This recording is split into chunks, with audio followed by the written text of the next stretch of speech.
130व्या घटना दुरुस्ती विधेयकावरून लोकसभेत जोरदार गदारोळ। काँग्रेस, एमआयएम आणि सपाचा कडाडून विरोध।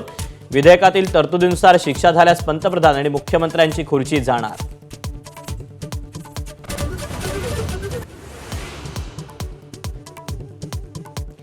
एकशे 30व्या घटना दुरुस्ती विधेयकावरून लोकसभेत हंगामा। विरोधकांनी विधेयकाचा मसुदा फाडून भिरकावला।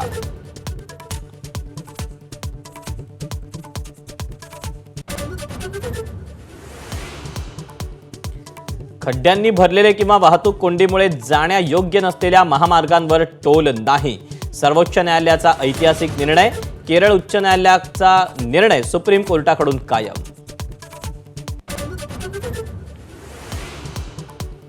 बेस्ट पतपेढी निवडणुकीत ठाकरे बंधूंच्या पॅनलचा पराभव।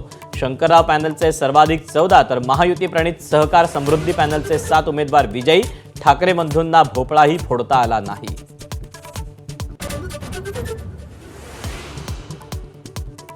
नवी मुंबईत सिडको अध्यक्ष आणि मंत्री संजय शिरसाटांविरोधात शरद पवारांच्या राष्ट्रवादीचा एल्गार। सिडकोच्या हक्काची 15 एकर जमीन बिवलकर नावाच्या व्यक्तीच्या घशात घातल्याचा आरोप।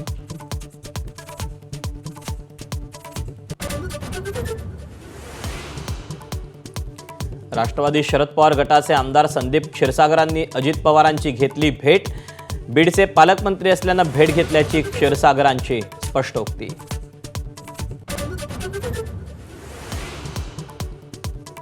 भरपावसात हेडफोन घालून प्रवास करणं तरुणाच्या जीवावर। रस्त्यावरील हाय टेन्शन वायरचा शॉक। भांडूपमध्ये तरुणाचा दुर्दैवी अंत।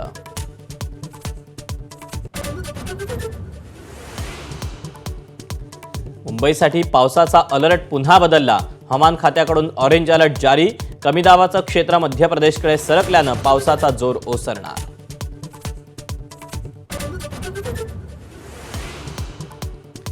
सततच्या पावसानं रायगड जिल्ह्याची पाण्याची चिंता मिटली। हेटवणे आणि मोरबे धरण तुडुंब। आजूबाजूच्या गावांना पुराचा धोका।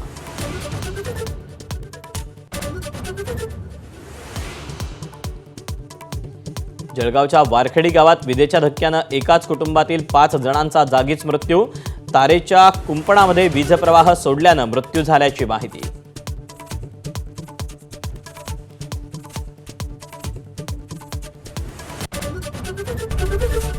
एबीपी माझा, उघडा डोळे बघा नीट।